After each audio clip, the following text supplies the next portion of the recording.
મારા દીકરાને મને દુનિયાની સામે લઈ જવામાં શરમ આવતી હતી, કારણ કે હું શામ હતી, નમેલી કમરવાળી એક ઘરડી સ્ત્રી જે તેની ચમકતી દુનિયામાં ક્યાંય પણ બંધ બેસતી નહોતી.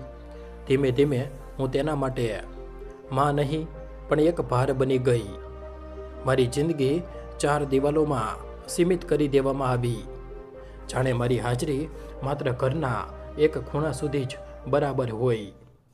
પણ બઢતીની એ એક રાત્રે મેં એક એવો નિર્ણય લીધો જેણે બધું જ બદલી નાખ્યું. તે રાત્રે માત્ર એક હોદ્દાની જાહેરાત ન થઈ, પણ સંબંધોની સાચી કિંમત સામે આવી. જો તમે આ વાર્તાને અંત સુધી જોશો તો સમજી જશો કે જે માણસ ચમકતી દુનિયામાં સંબંધોને ભૂલી જાય છે તે ખરેખર પોતાનું મૂળ જ ખોઈ બેસે છે. આ વાર્તા અંધારી ગલીઓમાંથી અંજવાળા તરફ જવાની છે. આત્મસન્માન, મમતા અને સાચા બદલાવની છે. મારું નામ સુમન છે. ઉંમર 60 વર્ષ. લોકો કહે છે કે હું મારી ઉંમર કરતાં વધારે ઘરડી દેખાઉં છું, પણ કોઈએ નથી જાણતું કે ઉંમર ચહેરાની કરચલીઓથી નહીં પણ જવાબદારીઓથી વધે છે. જ્યારે રોહન નાનો હતો ત્યારે જ તેના પિતા અમને છોડીને જતા રહ્યા હતા. તે દિવસે મને પહેલીવાર સમજાયું કે સ્ત્રી જ્યારે એકલી રહી જાય છે ત્યારે તેને રડવાનો હક પણ પૂરો નથી મળતો, કારણ કે આંસુ લૂછતા પહેલાં તેને ચૂલો સળગાવવાનો હોય છે. તે સમયે રોહન માંડ 7 વર્ષનો હતો. તેની નાની આંગળીઓ મારી સાડીનો પાલો પકડી રાખતી હતી અને પૂછતી હતી કે મા, પપ્પા ક્યારે આવશે? અને હું દર વખતે સ્મિત કરીને કહી દેતી હતી કે દીકરા, તેઓ ભગવાનના ઘરે ગયા છે, ત્યાંથી તને આશીર્વાદ મોકલતા રહેશે. સાચું તો એ હતું કે હું પોતે અંદરથી તૂટી ચૂકી હતી, પણ માં હોવાનો અર્થ જ એ છે કે તૂટીને પણ ઊભા રહેવું. મારા સાસુ સસરા પણ મોટી ઉંમરના હતા. ઘરની જવાબદારી, બાળકના ભણતર અને મારી નોકરી બધું જ એક સાથે સંભાળવું પડતું હતું. હું એક ખાનગી શાળામાં શિક્ષિકા હતી. પગાર વધારે નહોતો, પણ સપના ખૂબ મોટા હતા. મારા દીકરાને એટલો સક્ષમ બનાવવું કે તેને ક્યારેય કોઈની આગળ નમવું ન પડે. સવારે 4 વાગ્યે ઉઠતી હતી. પહેલાં ઘરનું કામ, પછી સાસુ સસરાની દવા અને પછી રોહનને તૈયાર કરવો. તેના વાળમાં તેલ નાખીને કાંચકો ફેરવવો, ખાવાનું ડબ્બામાં ભરવું અને પછી પોતે સાડી પહેરીને નિશાળે નીકળી જવું. ક્યારેક થાકીને પગ જવાબ આપી દેતા હતા, પણ જ્યારે રોહન નિશાળેથી આવીને પોતાની ચોપડી બતાવતો અને કહેતો કે માં, આજે મને ઇનામ મળ્યું છે, તો બધો થાક જાણે હવામાં ઉડી જતો હતો. મને યાદ છે કે એકવાર તેના નિશાળના પૈસા ભરવા માટે મારી પાસે પૂરા પૈસા નહોતા. મેં મારા લગ્નની છેલ્લી બચેલી સોનાની બંગડી ગીરવે મૂકી દીધી હતી. કોઈને નહોતું જણાવ્યું. બસ દિલમાં એ જ નક્કી કરી લીધું હતું કે મારો દીકરો ભણશે અને ખૂબ આગળ વધશે. મેં તેને હંમેશા એ જ શીખવાડ્યું કે રોહન, માણસ મોટો પોતાના હોદ્દાથી નહીં પણ પોતાના વ્યવહારથી હોય છે. કદાચ તે સમયે મને અંદાજો નહોતો કે એક દિવસ આ જ વાત મારે પોતે તેને યાદ અપાવવી પડશે. સમય ધીમે ધીમે બદલાતો ગયો. રોહન મોટો થતો અને મહાવિદ્યાલયમાં ગયો. જ્યારે તેને ઉચ્ચ અભ્યાસ કર્યો ત્યારે મને લાગ્યું કે મારી મહેનત ફળી રહી છે. સાસુ સસરા પણ એક પછી એક આ દુનિયામાંથી ચાલ્યા ગયા. હવે ઘરમાં માત્ર હું અને મારો દીકરો હતા. મેં ક્યારેય તેને એ અનુભવ થવા ન દીધો કે તેના માથા પર પિતાનો સાથ નથી. તેની દરેક સફળતા મારા માટે તહેવાર હોતી હતી. જ્યારે તેને જયપુરની એક મોટી કંપનીમાં નાના અધિકારીની નોકરી મળી તો તે દિવસે મેં પહેલીવાર શાંતિનો શ્વાસ લીધો. લાગ્યું જાણે વર્ષોનો ભાર હળવો થઈ ગયો. પણ એ જ ખુશીના થોડા સમય પછી મારી જિંદગીમાં ફરીથી વળાંક આવ્યો. એક દિવસ નિશાળેથી પાછા ફરતી વખતે મારો અકસ્માત થઈ ગયો. બસની ટક્કરથી હું રસ્તા પર પડી ગઈ હતી. જીવ તો બચી ગયો, પણ મારી કમરમાં ઊંડો ઘા વાગ્યો. ડાક્ટરે કહ્યું કે હવે વધારે નમવું કે મોડે સુધી ઊભા રહેવું મુશ્કેલ થશે. તે દિવસે મને પહેલીવાર મારા ઘરડા હોવાનો અહેસાસ થયો. થોડા મહિના પછી મેં નિશાળની નોકરી છોડી દીધી. હવે મારી દુનિયા ઘરની 4 દિવાલો સુધી સીમિત થઈ ગઈ હતી. રોહન ત્યાં સુધી નોકરીમાં ગોઠવાઈ ગયો હતો. તે મહેનતુ હતો અને હોશિયાર હતો. તેણે થોડા જ વર્ષોમાં બઢતી મેળવી અને કર્મચારી વિભાગના અધિકારીના હોદ્દા પર પહોંચી ગયો. મને તેના પર ગર્વ હતો. જ્યારે તેણે એક દિવસ આવીને કહ્યું કે માં, મને એક છોકરી પસંદ છે અને હું તેની સાથે જ લગ્ન કરવા માંગુ છું, તો મેં એક પળનો પણ વિચાર કર્યા વગર હા પાડી દીધી. મને લાગ્યું કે હવે મારા દીકરાની જિંદગીમાં ખુશીઓ આવશે. તેનું નામ મોના હતું. મોટા ઘરની દીકરી હતી. તેના પહેરવાશ, બોલવાની રીત અને રહેણી કહેણીમાં મોભો દેખાતો હતો. લગ્ન ખૂબ ધામધૂમથી થયા. હું ખુશ હતી. મને લાગ્યું કે હવે મારા ઘરમાં એક દીકરી આવશે. પણ કદાચ હું ખોટી હતી. લગ્નના થોડા મહિના પછી જ મને અનુભવ થયો કે મોના મને પસંદ નથી કરતી. મારો શ્યામ રંગ, મારી નમેલી કમર અને મારા સાદા કપડાં કદાચ તેના માટે શરમનું કારણ હતા. તે ક્યારેય સીધી રીતે વાત નહોતી કરતી. ક્યારેક સવારે મને જોઈને કહી દેતી કે સવારમાં કોનું મોઢું જોઈ લીધું, અને હસી પડતી. હું શાંત રહી જતી, વિચારતી કે નવી છે તો સમજી જશે. ધીમે ધીમે રોહન પણ બદલાવા લાગ્યો. તે દીકરો દરેક નાની વાત મને કહેતો હતો. તે હવે પોતાના ફોનમાં વ્યસ્ત રહેતો. જ્યારે પણ બહાર જવાનું હોય ત્યારે કહી દેતો કે માં, તમે આરામ કરો, અમે જલ્દી આવી જઈશું. પણ હું જાણતી હતી કે તેને મારી સાથે જવામાં સંકોચ થતો હતો. સમયની સાથે મેં મારી જાતને ઓરડા સુધી સીમિત કરી લીધી. હવે હું ઓછી જ બહાર નીકળતી હતી, કારણ કે મોનાની વાતો તીરની જેમ વાગતી હતી. સવારમાં ખરાબ ચહેરો જોઈ લીધો. ખબર નહીં હવે કેવો દિવસ જશે. આ બધું તે અવારનવાર આવતા જતાં સંભળાવી દેતી. પછી મારી તરફ જોઈને ખોટા સ્મિત સાથે બોલતી કે અરે મમ્મીજી, હું મજાક કરી રહી છું, ખરાબ ના લગાડતા. પણ મને ખબર હતી કે તે મજાક નહોતી, પણ મહેણું હતું. મારો ઓરડો હવે ઘરના ખૂણામાં સીમિત થઈ ગયો હતો.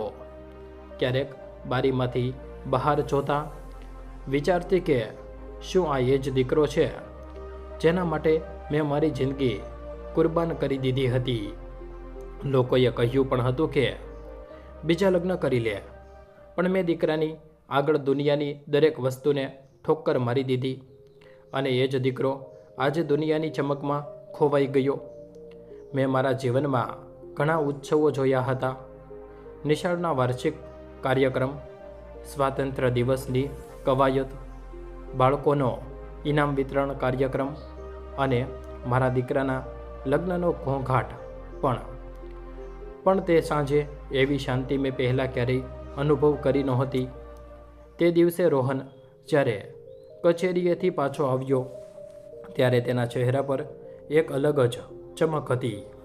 તેણે આવતા જ મોનાને અવાજ આપ્યો, મોના, આ વખતે બઢતીની ઉજવણી ખૂબ મોટી થવાની છે.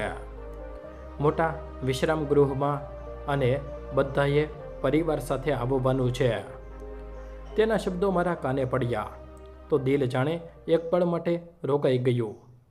બધાએ પરિવાર સાથે આવવાનું છે. શું હું પણ તે પરિવારનો ભાગ છું? હું રસોડાના દરવાજે ઊભી હતી. હાથમાં ચમચો હતો, પણ દિલમાં આશા હતી. મોના તરત ઉત્સાહિત થઈ ગઈ. ખૂબ સરસ, મારે નવી સાડી લેવી પડશે. પેલી લાલ રંગની ખાસ સાડી અહીં નહીં ચાલે. કંઈક સાવ નવું લેવું પડશે. અને તારા માટે પણ નવા ખાસ કપડાં જોઈએ.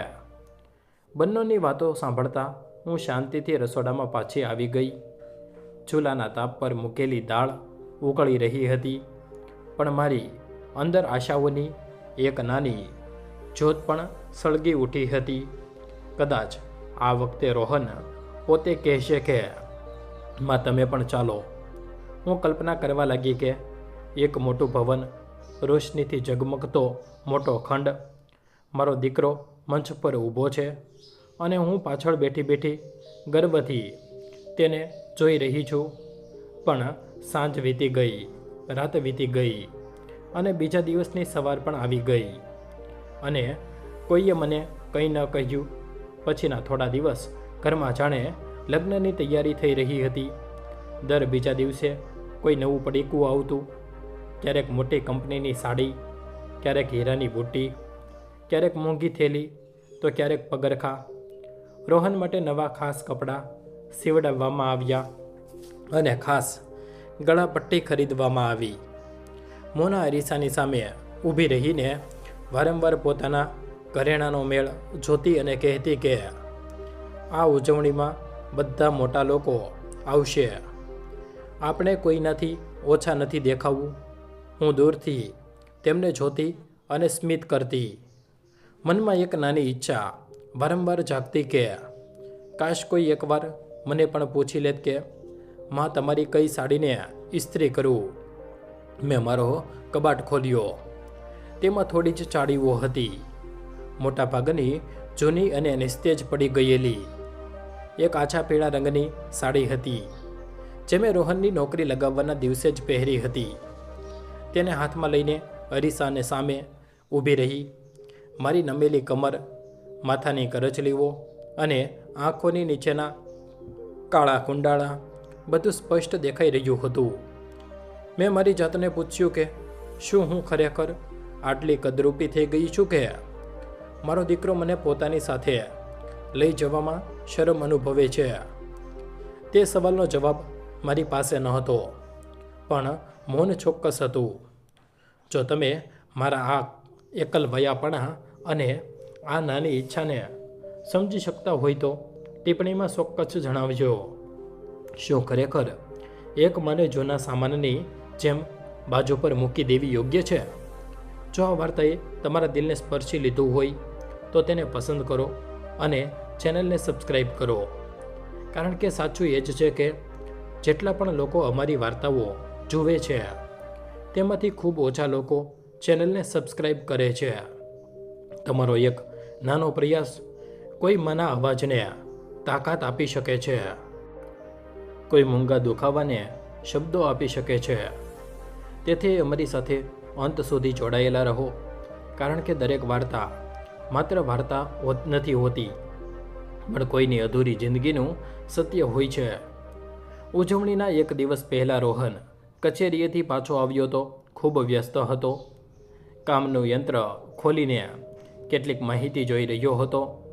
હું પાણી લઈને તેના ઓરડામાં ગઈ તો તેણે મારી તરફ જોયા વગર કહ્યું કે માં, મહેરબાની કરીને અત્યારે મને હેરાન ન કરો, ખૂબ જરૂરી કામ છે.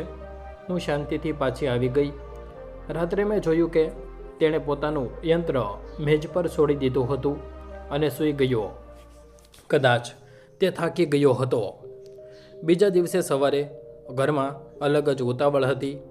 મોના રૂમ સજાવટ કેન્દ્રમાં ગઈ, પછી બપોરે પાછી આવીને તૈયાર થવા લાગી.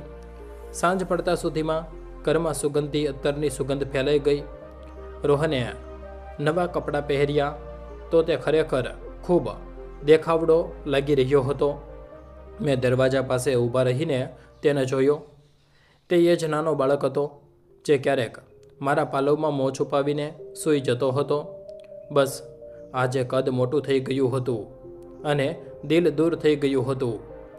તેમણે મને માત્ર આટલું જ કહ્યું કે માં, જમી લેજો, મોડું થઈ જશે, અને બંને ગાડીમાં બેસીને જતા રહ્યા. હું બારી પાસે ઊભી રહી. ગાડી વળાંક પર વળી અને દેખાતી બંધ થઈ ગઈ. આંખમાંથી એક આંસુ સરીને ગાલ પર આવી ગયું. તે દરવાજો બંધ કર્યો અને ધીમે ધીમે બેઠક ખંડમાં આવીને બેસી ગઈ. ઘર સાવ શાંત હતું. ઘડિયાળનો અવાજ સ્પષ્ટ સંભળાઈ રહ્યો હતો. ત્યારે મારી નજર મેજ પર પડી. ત્યાં એક પરબીડિયું મૂકેલું હતું. મેં ધ્રુજતા હાથે તેને ઉપાડ્યું. તે કંપનીનું આમંત્રણ પત્ર હતું. તેની સાથે એક પ્રવેશપત્ર પણ હતું. મેં ધ્યાનથી જોયું તો પત્ર પર નામ નહોતું લખ્યું, પણ માત્ર સંખ્યા હતી. એટલે કે ઘરના દરેક સભ્ય માટે પત્ર હતો. એટલે કે મારા માટે પણ. મારું દિલ એક પળ માટે ઝડપથી ધબકવા લાગ્યું. તો શું રોહન મને લઈ જવાનું ભૂલી ગયો, કે પછી જાણી જોઈને ન લઈ ગયો? હું તે પત્રને હાથમાં લઈને ખુરશી પર બેસી ગઈ. મનમાં વાવાઝોડું હતું. જો હું જતી રહું તો શું તે ખુશ થશે? ના, કદાચ ગુસ્સે થશે. પણ જો કંપનીએ પોતે બોલાવી છે તો શું મારું જવું ખોટું હશે? આટલા વર્ષો મેં મારા દીકરા માટે બધું કર્યું. શું આજે મારા દીકરાને સફળ થતો જોવો એ મારો સ્વાર્થ છે? હું ઊભી થઈ અને તેના ઓરડામાં ગઈ. ત્યાં બધું જ બદલાયેલું હતું. નવો રંગ, નવો સામાન, મોંઘા પડદા. દિવાલ પર લાગેલા તેના ફોટામાં તે કોઈ ઇનામ પકડીને સ્મિત કરી રહ્યો હતો. હું કબાટ પાસે ઊભી રહીને જૂની યાદોમાં ખોવાઈ ગઈ. ત્યારે મારી નજર મેજ પર મૂકેલા તેના કામના યંત્ર પર પડી. હું ચોંકી ગઈ. તે તો અહીં જ છૂટી ગયું હતું. મેં તેને ખોલ્યું તો તેમાં કેટલીક માહિતી ખુલ્લી હતી. કદાચ તેની કામની રજૂઆત. મારું દિલ જોરથી ધબકવા લાગ્યું. જો તેને ત્યાં આની જરૂર પડી તો, જો તેની બઢતીમાં આ કામ આવે અને આ ઘરે રહી ગયું તો? તે પળે મારા મનમાં એક જ વિચાર આવ્યો કે મારે આ તેના સુધી પહોંચાડવું જોઈએ, ભલે તે મને જોઈને ખુશ થાય કે ગુસ્સે થાય. મેં નિર્ણય લીધો. કદાચ આ ભગવાનનો ઈશારો હતો. આમંત્રણ મારા નામનું હતું, પણ જગ્યા મારા માટે બનાવવામાં નહોતી આવી. પણ ભગવાને જગ્યા બનાવી દીધી. મેં જ્યારે એ નક્કી કરી લીધું કે મારે રોહનનું યંત્ર તેના સુધી પહોંચાડવું છે, ત્યારે મારી અંદર અને અજીબ ગભરામણ અને મક્કમતા બંને એકસાથે ઊભા થઈ ગયા. હાથ ધ્રુજી રહ્યા હતા, પણ મન જાણે કોઈ અદૃશ્ય શક્તિથી ભરાઈ ગયું હતું. હું મારા ઓરડામાં ગઈ, કબાટ ખોલ્યો અને એ જ આછા પીળા રંગની સાડી કાઢી લીધી, જે મેં તેની પહેલી નોકરીવાળા દિવસે પહેરી હતી. સાડી થોડી જૂની થઈ ચૂકી હતી અને કિનારીઓ ઘસાઈ ગઈ હતી, પણ તે મારા માટે શુકનવંતી હતી. મેં ખૂબ ધીમે ધીમે તેને પહેરી. મારી કમર નમેલી હતી, એટલે પાલવ સરખો કરવામાં સમય લાગ્યો. અરીસાની સામે ઊભી રહી તો મારી જાતને ધ્યાનથી જોઈ. સફેદ થતા વાળમાં મેં કાંસકો ફેરવ્યો, થોડું તેલ નાખ્યું અને એક નાનો અંબોળો વાળી લીધો. માથા પર નાની ચાંદલો લગાવ્યો. હાથની નસો ઉપસેલી હતી અને આંગળીઓ ધ્રુજી રહી હતી. પણ દિલમાં એક જ ભાવના હતી કે હું મારા દીકરાનું કામ પૂરું કરવા જઈ રહી છું. આ વિચારીને જાણે મને મારી નમેલી કમરનો ભાર પણ હળવો લાગવા માંડ્યો. મેં મેજ પરથી તેનું યંત્ર ઉપાડ્યું, સાથે તે કાગળિયા પણ લીધા જે તેની પાસે મૂકેલા હતા. દરવાજો બંધ કરતી વખતે એક પળ માટે ઊભી રહી. શું ખરેખર મારે જવું જોઈએ? જો તે ગુસ્સે થઈ ગયો તો, જો બધાની સામે મારું અપમાન કર્યું તો? પણ બીજી જ પળે મને કહ્યું કે માનું કામ વિચારીને નહીં, પણ દિલથી થાય છે. અને હું ધીમે ધીમે પગથિયાં ઉતરીને બહાર આવી ગઈ. રસ્તા પર આવીને મેં એક રિક્ષા ઊભી રાખી.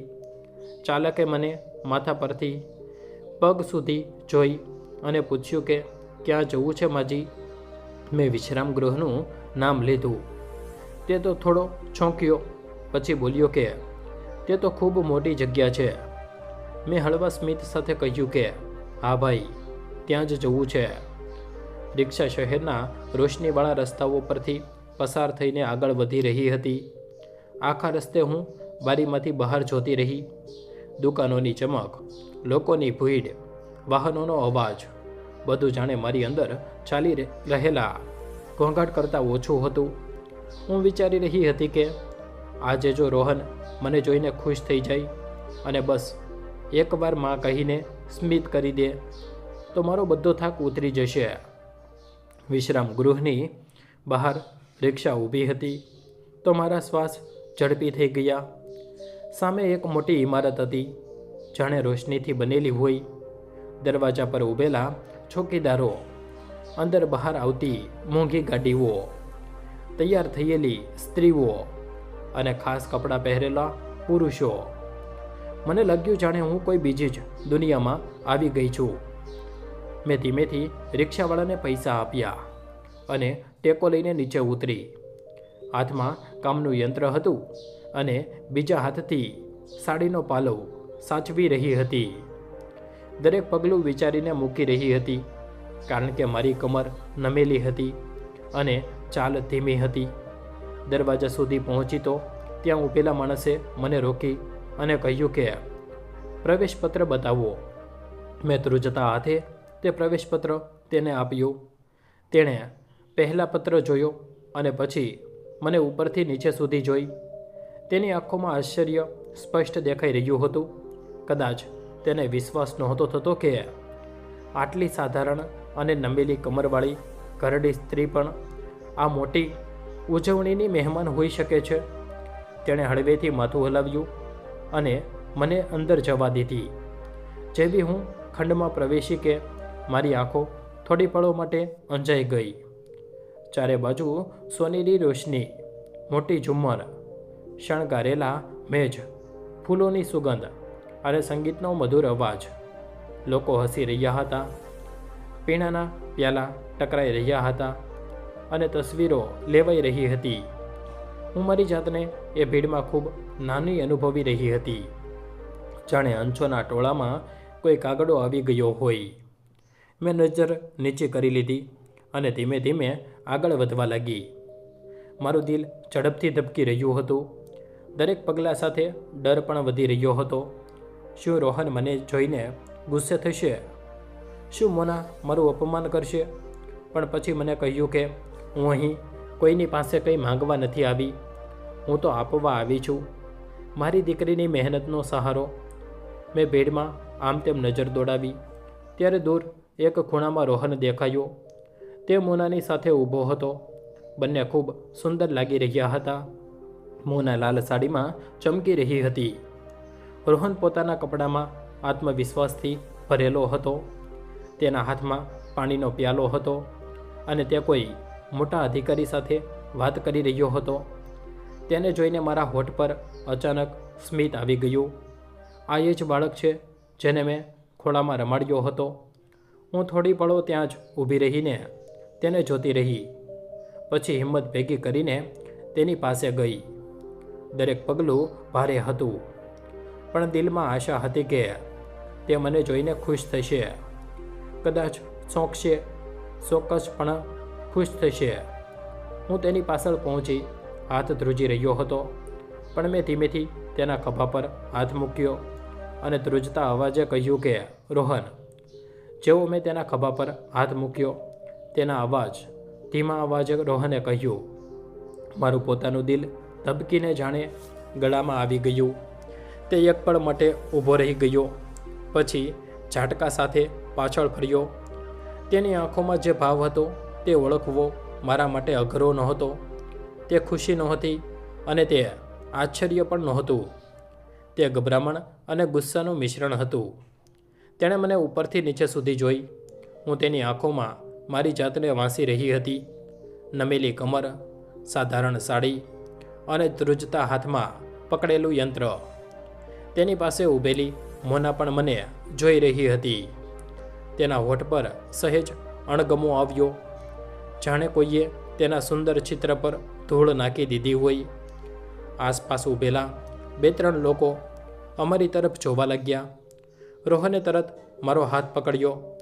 પકડમાં એ પોતાનાપણું નહોતું જે બાળપણમાં હોતું હતું, પરંતુ એક ઉતાવળ અને દબાણ હતું, અને મને ભીડથી અલગ એક ખૂણા તરફ લઈ ગયો. મારી ચાલ ધીમી હતી અને હું લથડી રહી હતી, પણ તેને ઉતાવળ હતી. ખૂણામાં પહોંચીને તેણે દાંત ભીસીને ધીમા અવાજે કહ્યું કે માં, તમે અહીં શું કહી રહ્યા છો? તેના અવાજમાં ચિંતા નહીં, પણ ગુસ્સો હતો. હું થોડી પળો શાંત રહી. પછી ધીમેથી યંત્ર તેની તરફ લંબાવતા બોલી કે દીકરા તું આ ઘરે ભૂલી ગયો હતો.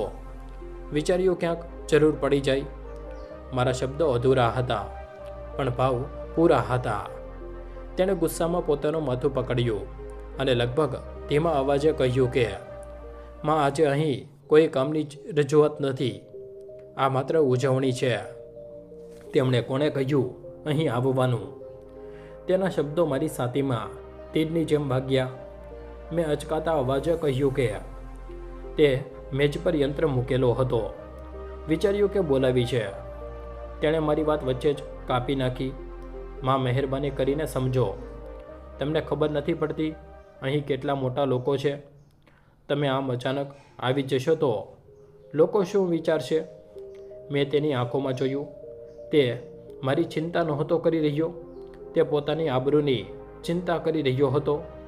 તે પળે મને લાગ્યું જાણે મારા પગ નીચેથી જમીન ખસી ગઈ હોય. હું તો એમ વિચારીને આવી હતી કે કદાચ તે સ્મિત કરશે અને કહેશે કે માં, તમે આવી ગયા. પણ અહીં તો તે પોતાની આબરૂ માટે હેરાન હતો. મેં ધીમેથી કહ્યું કે હું બસ તને આ આપીને જતી રહીશ દીકરા. તેણે ઊંડો શ્વાસ લીધો અને લગભગ ફાટતા અવાજે બોલ્યો કે માં, સાચું કહો, તમે અહીં એટલે જ આવ્યા છો ને કે તમારે પણ ઉજવણીમાં આવવું હતું? આ બધું યંત્રનું તો માત્ર બહાનું છે. મારા હોઠ ધ્રુજી ગયા. શું ખરેખર તે મને આટલી નીચી સમજવા લાગ્યો હતો? શું મારી મમતા તેને હવે લૂંચવામાં લાગવા માંડી હતી? મેં માથું નીચું કરી લીધું. મારી આંખોમાં આંસુ આવી ગયા પણ મેં તેને પડવા ન દીધા. ત્યારે તેણે એ શબ્દો કહ્યા જે આજે પણ મારા કાનમાં ગૂંજે છે. જો આજે તમારા કારણે મારી બઢતી અટકી ગઈને તો હું તમને ક્યારેય માફ નહીં કરું. મારા હાથ ઢીલા પડી ગયા. કામનું યંત્ર લગભગ પડતા પડતા બચ્યું. હું ત્યાં જ ઊભી રહી ગઈ, સંકોચાઈને, સાવ નાની થઈને. આટલા વર્ષોની મહેનત, બલિદાન, રાતોની ઊંઘ, બધું એટલું નબળું હતું કે એક ઉજવણી સામે હારી જાય. દૂરથી મેં જોયું, મોના અમને જોઈ રહી હતી. તેની આંખોમાં દયા નહોતી, બસ અણગમો હતો. જાણે તે ઈચ્છતી હોય કે હું જલ્દીથી ત્યાંથી અદૃશ્ય થઈ જાઉં. મેં ચારે બાજુ જોયું. તે જ સમયે મારી નજર ખંડના બીજા છેડે ઊભેલા બે માણસો પર પડી. એક મોટી ઉંમરના સજ્જન અને તેમની સાથે એક બીજા અધિકારી. પછીથી મને ખબર પડી કે તેઓ કંપનીના સ્થાપક અશોક સિંઘાનિયા અને મુખ્ય સંચાલક અજય કપૂર હતા. તેઓ અમારી તરફ જોઈ રહ્યા હતા. તેમની આંખોમાં ન તો મજાક હતી ન આશ્ચર્ય, બસ એક ગંભીર નિરીક્ષણ હતું. મને તે સમયે એ અહેસાસ નહોતો કે મારો અને રોહનનો આ સંવાદ માત્ર અમારી વચ્ચે નહોતો રહ્યો. હું શાંતિથી ત્યાં જ એક ખૂણામાં ઊભી રહી ગઈ. હાથમાં હજી પણ યંત્ર હતું, દિલમાં ડર હતો અને સાચે જ તેની બઢતી અટકી ગઈ. તો શું તે આખી ઉંમર મને દોષ આપશે? શું હું તેના જીવનની સૌથી મોટી ભૂલ બની જઈશ? મંચ પર કાર્યક્રમ શરૂ થઈ ગયો હતો. સંગીત વાગી રહ્યું હતું. કેટલાક લોકો હસી રહ્યા હતા અને તાળીઓ વાગી રહી હતી. પણ મારા કાનમાં કંઈ જતું નહોતું. હું બસ રોહનનો ચહેરો જોઈ રહી હતી. તે ફરીથી લોકોની વચ્ચે જતો રહ્યો હતો, સ્મિત કરી રહ્યો હતો, જાણે કંઈ થયું જ ન હોય. મેં વિચાર્યું કદાચ મેં ખરેખર ભૂલ કરી દીધી. કદાચ મારે નહોતું આવવું જોઈતું. કદાચ માએ દીકરાની દુનિયાની જ દૂર જ રહેવું જોઈએ જો તે દુનિયા તેને નીચું દેખાડતી હોય. હું ધીમે ધીમે પાછળ ખસીને એક ખૂણાની ખુરશી પાસે ઊભી રહી ગઈ.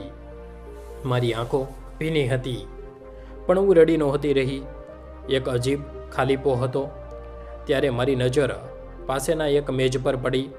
ત્યાં એક યુવાન પોતાના ઘરડા પિતાને ટેકો આપીને બેસાડી રહ્યો હતો. તે ખૂબ પ્રેમથી તેમને પાણી પીવડાવી રહ્યો હતો. પછી થાળીમાં ખાવાનું પીરસીને નાના નાના કોળિયા બનાવીને ખવડાવી રહ્યો હતો. પિતાના હાથ ધ્રુજી રહ્યા હતા. ઘણીવાર ખાવાનું પડી જતું પણ તે યુવાન સ્મિત કરીને તેને સાફ કરતો અને ફરી ખવડાવતો.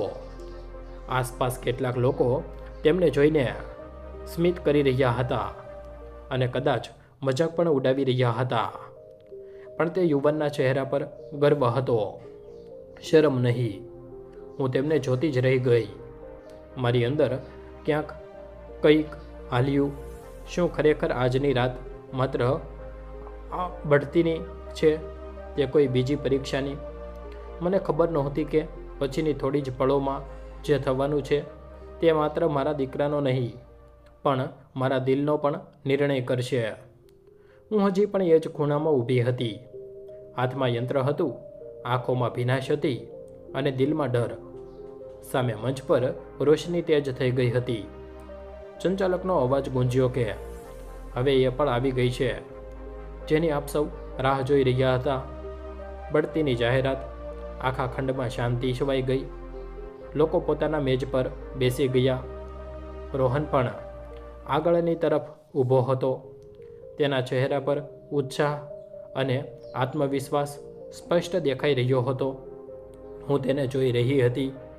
આટલા વર્ષોની મહેનત, તેની લગન, તેની આખી રાતની કામગીરી, આજે બધાનું પરિણામ મળવાનું હતું.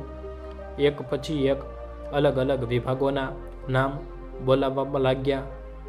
તાળીઓ વાગતી, લોકો મંચ પર જતા, ગળે મળતા અને તસવીરો પડાવતા.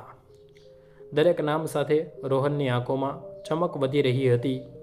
તે જાણે પોતાના નામની રાહમાં શ્વાસ રોકીને ઊભો હતો. હું પણ મનમાં પ્રાર્થના કરી રહી હતી કે એ ભગવાન, ભલે તે મારાથી ગુસ્સે હોય પણ તેને બઢતી મળી જાય. ત્યારે મંચ પર કંપનીના સ્થાપક અશોક સિંઘાનિયા આવ્યા. તેમનો અવાજ ગંભીર અને પ્રભાવશાળી હતો. તેમણે બોલવાનું યંત્ર પકડ્યું અને કહ્યું કે આપ સૌ વિચારી રહ્યા હશો કે આ વખતે અમે બઢતી માટે માત્ર કામગીરી નહીં પણ કંઈક બીજું પણ જોયું છે. ખંડ સાવ શાંત થઈ ગયો. તેમણે આગળ કહ્યું કે કોઈ કંપનીને આગળ વધારવા માટે માત્ર દિમાગ નહીં પણ દિલ પણ જોઈએ. અમે એવા લોકોને આગેવાની આપવા માંગીએ છીએ જે માણસાઈને સમજતા હોય. મારા કાન જાણે સતેજ થઈ ગયા. મેં રોહન તરફ જોયું. તે થોડો બેચેન લાગી રહ્યો હતો. સિંઘાનિયાજીએ આગળ કહ્યું કે આજની ઉજવણીમાં અમે માત્ર એ નથી જોયું કે કોણે કેટલા લક્ષ્યાંકો પૂરા કર્યા, અમે એ પણ જોયું છે કે કોણે પોતાના સંબંધોને કેટલું સન્માન આપે છે. કારણ કે જે પોતાના માતા પિતાનું સન્માન નથી કરી શકતો તે કર્મચારીઓનું શું સન્માન કરશે? આ શબ્દો જાણે હવામાં નહીં પણ સીધા દિલમાં ઉતરી રહ્યા હતા. રોહનનો ચહેરો લાલ થઈ ગયો. તેની આંખો એક પળ માટે મારી તરફ ઉઠી અને તરત નીચે થઈ ગઈ. ખંડમાં ધીમો ધીમો અવાજ થવા લાગ્યો. પછી સિંઘાનિયાજીએ સ્પષ્ટ શબ્દોમાં કહ્યું કે શ્રીમાન રોહિન, તમે છેલ્લા 10 વર્ષથી કંપની સાથે જોડાયેલા છો. તમારો વ્યાવસાયિક ઇતિહાસ ખૂબ સારો છે, પણ આજે તમે તમારું એક બીજું રૂપ જોયું. જ્યારે તમારી માં અહીં આવ્યા ત્યારે તમે જે રીતે વર્ણન કર્યું તે અમારા છબી લેવના યંત્રમાં નોંધાયેલું છે. જો તમે અમારી આ પ્રત્યે આટલા કઠોર થઈ શકો છો તો અમારે એ વિચારવા પર મજબૂર થવું પડે છે કે તમે અમારી નીચે કામ કરતા લોકો સાથે કેટલા સંવેદનશીલ હશો. મારા પગ નીચેથી જાણે જમીન ખસી ગઈ. મને અનુભવ થયો કે તેઓ બધું જોઈ રહ્યા હતા. મારું અપમાન, મારું નમવું, તેનો ગુસ્સો, બધું જ. ખંડમાં સન્નાટો છવાઈ ગયો. રોહન સ્થિર ઊભો હતો. તેના હાથમાં પકડેલો પ્યાલો થોડો ધ્રુજી રહ્યો હતો. પછી સિંઘાનિયાજીએ બીજી તરફ ઇશારો કર્યો અને હવે અમે વાત કરીએ છીએ એ માણસની જે 4 મહિના પહેલાં આ કંપનીમાં જોડાયો. શ્રીમાન અરવિંદ. રોશની તે યુવાન પર પડી જેને હું થોડીવાર પહેલાં પોતાના પિતાને ખાવાનું ખવડાવતા જોઈ રહી હતી. તે ગભરાઈને ઊભો થયો. તેની પાસે તેના ઘરડા પિતા બેઠા હતા. તેમની આંખોમાં નિર્દોષતા અને ગર્વ બંને હતા. સિંઘાનિયાજી બોલ્યા કે શ્રીમાન અરવિંદે આ 4 મહિનામાં મહેનત અને ઈમાનદારીથી કામ કર્યું છે, પણ આજે તેમણે અમને એ પણ બતાવ્યું છે કે તેઓ એક સારા માણસ છે. તેઓ પોતાના પિતાને ગર્વથી અહીં લાવ્યા, તેમને સન્માનથી બેસાડ્યા અને બધાની સામે પોતાના હાથેથી ખાવાનું ખવડાવ્યું. અમને આવા જ લોકોની જરૂર છે, જે સંબંધો નિભાવતા જાણતા હોય. પછી તે મુખ્ય વાક્ય આવ્યું, તેથી આ વખતે કર્મચારી વિભાગના મુખ્ય અધિકારી તરીકે બઢતી મળે છે. શ્રીમાન અરવિંદને આખા ખંડમાં તાળીઓનો ગડગડાટ ગુંજી ઉઠ્યો. અરવિંદ દંગ રહી ગયો. તેના પિતાની આંખોમાંથી આંસુ વહેવા લાગ્યા. હું પણ એ દ્રશ્ય જોઈને ભાવુક થઈ ગઈ. અરવિંદ ધીમે ધીમે મંચ પર ગયો, પરબીડિયું લીધું અને નીચે આવીને પોતાના પિતાના ચરણોમાં મૂકી દીધું. આ દ્રશ્ય જોઈને મારું હૃદય ભરાઈ આવ્યું. આ માત્ર એક બઢતી નહોતી, આ સંસ્કારોની જીત હતી. બીજી તરફ રોહનનો ચહેરો સાવ ફિક્કો પડી ગયો હતો. તે ત્યાં જ ઊભો હતો, જાણે કોઈએ તેની અંદરથી બધો આત્મવિશ્વાસ કાઢી લીધો હોય. મોનાની આંખોમાં પણ પહેલીવાર અભિમાનની જગ્યાએ મૂંઝવણ હતી. હું હજી પણ ખૂણામાં ઊભી હતી. મને સમજ નહોતી પડતી કે હું ખુશ થાઉં કે માણસાઈ જીતી ગઈ છે, દુઃખી થાઉં કે મારો દીકરો હારી ગયો. ત્યારે મારી નજર રોહન પર પડી. તે ધીમે ધીમે મારી તરફ આવી રહ્યો હતો. તેના પગલાં ભારે હતા. તેની આંખોમાં ગુસ્સો નહીં, પણ કંઈક બીજું હતું. હું ગભરાઈ ગઈ. શું તે હવે મારા પર બૂમો પાડશે? શું તે બધાની સામે મને દોષ આપશે? મારું દિલ ફરીથી ઝડપથી ધબકવા લાગ્યું. મેં એક ડગલું પાછળ ભર્યું. હાથમાં પકડેલું યંત્ર મેં મજબૂતીથી પકડી લીધું. મને લાગ્યું કે હવે જે થશે તે જ અમારા સંબંધનો સાચો નિર્ણય હશે. મને લાગ્યું કદાચ તે ગુસ્સામાં કંઈક કહેશે, કદાચ મને જ દોષ આપશે કે તેની બઢતીનો મોકો છીનવાઈ ગયો. મોના થોડી દૂર ઊભી હતી. તેના ચહેરા પર ચિંતા હતી. આસપાસ કેટલાક લોકો હજી પણ અમને જોઈ રહ્યા હતા. મને લાગ્યું કે કાશ હું અત્યારે અદૃશ્ય થઈ જાઉં, ક્યાંક સંતાઈ જાઉં, જેથી તેનું અને મારું વધારે અપમાન ન થાય. હું માં છું. તેની હાર પણ મારાથી જોવાતી નહોતી. પણ બીજી જ પળે જે થયું તેણે મારી અંદરનો બધો ડર ઓગાળી દીધો.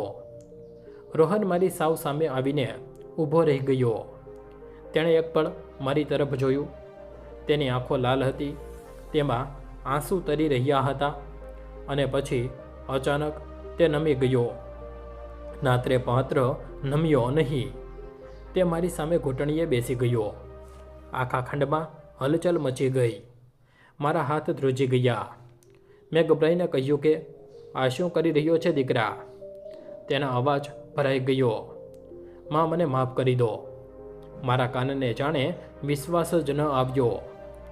તે આગળ બોલ્યો કે હું મારી સફળતાના નશામાં આટલો આંધળો થઈ ગયો હતો કે મને તમે દેખાવાના જ બંધ થઈ ગયા હતા. મને લાગતું હતું કે દુનિયાની નજરોમાં મોટા બનવા માટે મારે તમને છુપાવવા પડશે. પણ આજે સમજાયું કે હું જેટલો પણ મોટો બની જાઉં તે તમારા કારણે જ છું. તેના શબ્દો મારા દિલની દિવાલો સાથે ટકરાઈને પાછા ફરી રહ્યા હતા. તેણે રડતા રડતા કહ્યું કે આજે મારી બઢતી નથી થઈ, પણ આજે મને જિંદગીનો સૌથી મોટો પાઠ મળ્યો છે. મેં તેમને શરમનું કારણ સમજાવ્યા અને તમે તો મારી તાકાત હતા. તમે એકલા હાથે મને ઉછેર્યો, ભણાવ્યો, દરેક મુશ્કેલી સહન કરી અને હું તમને જ મારી નબળાઈ સમજવા લાગ્યો. તેનો અવાજ તૂટી રહ્યો હતો. ખંડમાં શાંતિ હતી. કેટલાક લોકો ભાવુક થઈને અમને જોઈ રહ્યા હતા. મેં ધ્રુજતા હાથે તેનો ચહેરો ઊંચો કર્યો. મારા દીકરાની આંખોમાં એ જ નિર્દોષતા પાછી આવી ગઈ હતી જે બાળપણમાં હતી. મેં ધીમેથી કહ્યું કે દીકરા, માને પોતાના બાળકથી કોઈ ફરિયાદ નથી હોતી. હું તો બસ તારો થોડો સમય ઈચ્છતી હતી. તારો પ્રેમ મારા પણ આંસુ હવે રોકાતા નહોતા. આટલા વર્ષોનો દેખાવો જાણે વહી નીકળ્યો. રોહને મારા હાથ પકડી લીધા. માં, હવે હું ક્યારેય શરમ અનુભવ નહીં કરું તમને મારી સાથે લઈ જવામાં, પરંતુ ગર્વ કરીશ. જો આજે મને સૌથી મોટી અધિકારી બનવાની તક ન મળી તો શું થયું? હું પહેલાં સારો માણસ બનીશ, પછી સારો નેતા. તેના શબ્દોમાં પસ્તાવો પણ હતો અને મક્કમતા પણ. ત્યારે મોના પણ ધીમે ધીમે અમારી પાસે આવી. તેના ચહેરા પર પહેલીવાર નમ્રતા હતી. તેણે નમીને મારા પગે લાગી અને રડતા રડતા બોલી કે, મમ્મીજી, મને માફ કરી દો. મેં તમને ક્યારેય સમજવાનો પ્રયત્ન જ નથી કર્યો. હું બસ દેખાડામાં જ ફસાયેલી રહી. મને લાગતું હતું કે સુંદરતા કપડાં અને ઘરેણામાં ન છે. આજે સમજાયું કે સાચી સુંદરતા તો દિલમાં હોય છે. મેં તેને પણ આશીર્વાદ આપ્યા. તે પળે મને લાગ્યું કે આજે અહીં બે બઢતી થઈ છે. એક અરવિંદની, જેને કંપનીએ આપી, અને એક મારા દીકરાની, જેણે જિંદગીએ આપી. આસપાસ તાળીઓ ફરીથી ગુંજી ઉઠી. કદાચ લોકો માત્ર એક કર્મચારીની જીત નહીં, પણ એક દીકરાના બદલાવની પણ પ્રશંસા કરી રહ્યા હતા. હું અંદરથી હળવી થઈ ગઈ હતી. જે ડર સાથે હું આ ખંડમાં આવી હતી તે ક્યાંક ખોવાઈ ચૂક્યો હતો. મને હવે કોઈની નજરોથી ડર નહોતો લાગી રહ્યો. મારી નમેલી કમર આજે પણ સીધી નહોતી થઈ, પણ મારું માથું ગર્વથી ઊંચું હતું. મેં રોહનના માથા પર હાથ ફેરવ્યો. મનમાં જ ભગવાનનો આભાર માન્યો. કદાચ આજે મારે અહીં આવવું જ લખ્યું હતું. જો હું ઘરે બેસી રહી હોત તો મારો દીકરો કદાચ ક્યારેય પોતાની જાતને અરીસો ન જોઈ શક્યો હોત. આજે તેણે પોતાની જાતને જોઈ અને બદલાઈ ગયો. તે રાત્રે જ્યારે અમે ઘરે પાછા ફર્યા તો ગાડીમાં એક અજીબ શાંતિ હતી, પણ તે પહેલાં વાળી અંદરની શાંતિ નહોતી. તે સમજણની શાંતિ હતી. રોહને ઘરે પહોંચીને સૌથી પહેલાં મારો હાથ પકડ્યો અને મને ટેકો આપીને અંદર લાવ્યો. જાણે તેની પહેલીવાર અહેસાસ થયો હોય કે મારી નમેલી કમર માત્ર ઉંમરનો ભાર નથી, પણ તેના માટે આપેલા બલિદાનનો પુરાવો છે. મોનાએ કહ્યા વગર મારા માટે પાણી લાવીને આપ્યું. તે દિવસ પછી ઘરનું વાતાવરણ બદલાવા લાગ્યું. હવે તેઓ ક્યાંય પણ જતા તો મને પૂછતા કે માં, તમે ચાલશો? અને જો હું ના પાડતી તો સાચે જ માની જતા અને ગુસ્સે નહોતા થતા. રોહન મોટી રાત સુધી કામ કરતો, પણ રોજ થોડો સમય મારી પાસે બેસીને વાતો શોક જ કરતો. તેણે કહ્યું હતું કે માં, આગલી બઢતી જ્યારે મળશે ત્યારે તમે મારી સાથે મંચ પર હશો. હું સ્મિત કરી દેતી, કારણ કે હવે મને કોઈ મંચની જરૂર નહોતી. મને મારો દીકરો પાછો મળી ગયો હતો, અને એક મા માટે આનાથી મોટું સન્માન કોઈ નથી હોતું. મિત્રો, હવે તમે જણાવો કે શું રોહન માટે કંપનીની બઢતી વધારે જરૂરી હતી, કે પછી જીવનમાં જે મોટી બઢતી મળી તેણે મેળવી તે? તમારા વિચાર અમને કોમેન્ટમાં ચોક્કસ લખજો. જો આ વાર્તાએ તમારા દિલને સ્પર્શી લીધું હોય તો તેને લાઈક કરો અને વધારેમાં વધારે લોકો સુધી શેર કરો.